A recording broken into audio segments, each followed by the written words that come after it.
Hello out there, it's your boy Mario Fama RD, aka Yo soy blanco, pero no soy vasco. And I want to talk to you guys about real estate agents in the Dominican Republic. Even though right now I'm here in Panama, I'm getting a couple of things done.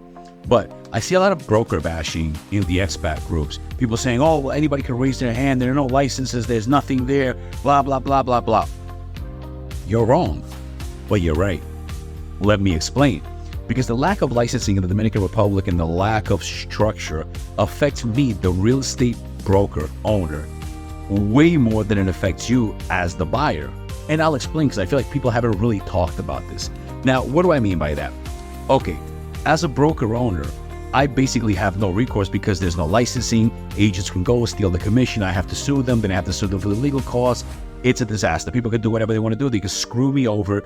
And besides the regular, laws that they have to screw people over and everything like that, I can't do anything based on real estate. They don't have a license, so it's not like, oh, well, the developer or the seller can only pay me. The agent can go steal the money. They can do whatever, disappear. There's nothing besides the independent contractor agreement that they signed with the brokerage, which it's an independent contractor, right? Not a salary person, so I don't have certain recourses to go after the person. If anybody wants licensing in the Dominican Republic, it's us, the broker owners, so we can take people's licenses away so they can't say, oh yeah, well, I'm a real estate agent after they screwed over 10 brokers in 10 different places. We're the ones that suffer. When it comes to the buyer, the licensing, I'll explain to you guys, I'm licensed for 25 years in New York City. I'm managed maybe 1,000 people in my life in New York City. There is no direct correlation between a real estate license and a person that's a good agent. It just basically makes it a little bit harder. You have to spend some money and you have to spend time. Usually it's like 40 hours or whatever to get your license. And it just makes it harder for somebody just to raise their hand up and do it. I'm all for it. I think it's a great thing. But it doesn't mean the agent is good. I've seen morons all over the place. If you guys watch TV, if you've ever done a real estate transaction, there are a lot of morons everywhere. The license doesn't mean the person's educated. I've seen people go to all the courses in the world and they still can't absorb it, don't know anything. So just because somebody has a license, oh, I'm a realtor, I'm this, I'm that. People put all these different things. If you're not absorbing it, if you don't have ethics within you, that stuff means nothing. It's just a piece of paper. I've seen people with 50 different credentials and they're still horrible, horrible agents. And I've seen people who have none, who is the best agents in the world. So you, as a consumer, can't say the person's good or not, whether they're licensed or not. That's more internally for us as the brokers to control what goes on. $1 trillion industry in the Dominican Republic should be controlled, and people should be able to go steal my money. They should be able to just do whatever they want to do because there's no license, and then they screw people over. And I can't do anything to keep them from saying I'm a broker after they've done something unethical or bad. And if they say, oh, I've been in the business, I've seen people, oh, they put on their profile websites, oh, I've been in the business for 7 years. No, you haven't. You did it for a year, and then you went out and thought it was easy to open up your own brokerages, and now you bankrupt because you weren't a good agent even to begin with. So what happens is, when it comes to buyers, here's the issue that I have. People complain about their brokers or their agents here. You have a choice. If your cab driver says, I'm an agent, and you work with him, that's your fault. If the guy who sells you a tour, if you go with him to look at a property, that's your fault. If the receptionist in an Airbnb says, I'm going to help you find an apartment and you choose to work with that person, that's your fault, and you have to take responsibility because you wouldn't work with those kind of people back where you're from in North America or Europe. Why would you work with those people here?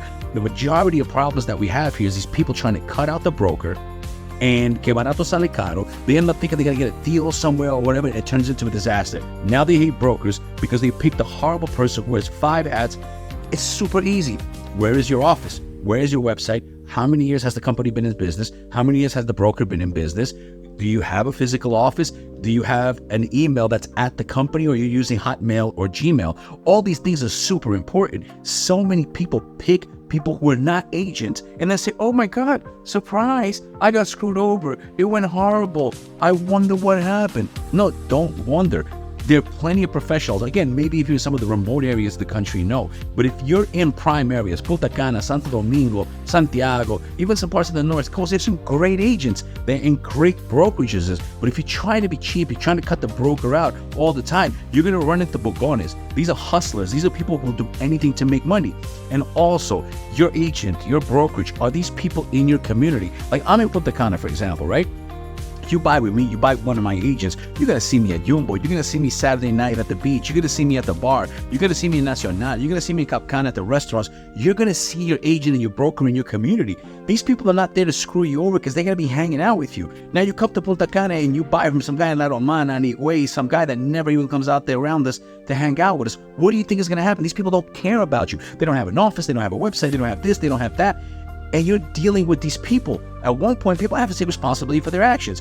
And if you don't like your agent or if you don't get along with him throughout the transaction, surprise, that's normal. We're human beings. We don't always get along. How many times do agents and buyers and sellers don't get along in the United States and everybody's licensed there? There's no correlation between that as well. You don't like him, don't do business with him again. I've seen that a million times over the last 25 years.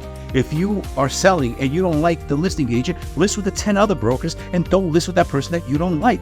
Don't go through it. You can fire your broker, you can fire your client if you're an agent, and you can file the person representing you if you don't like it. And like, oh my God, wait a minute. This guy does tours, rents bookies, does parties, and now all of a sudden he wants to be my broker. No, thank you. I'm going with somebody else. And that's it. Take responsibility. Pick the right person. Do your homework on the person that's referred to you or that you found to make sure they have an office, they have a website, they have an email at their place, and this is what they do for a living. This is how they make a living, because these people are not out there to screw you, because they're going to see you. I'm going to see you in the supermarket. Hey, what's up? This is Sarah on Sirloin today. How you doing? Okay, nice. Oh, you run into them at the bar or somewhere else. It's super, super easy, but people would like to badmouth brokers like we're sitting here doing all these bad things because you make a bad choice. Take time, get educated the same way that you would back home. And just because the person belongs to an international group or whatever doesn't mean they're a good agent. And just because they belong to a small group doesn't mean they're good or bad agents. Good and bad agents come in all form of companies, licensed or unlicensed. You have to first make sure you match personality-wise with the person, that you feel comfortable, that you trust the person. If not, fire your agent and move on to somebody else. It's that easy. Keep it simple. Life is simple when we keep it simple. Cheers.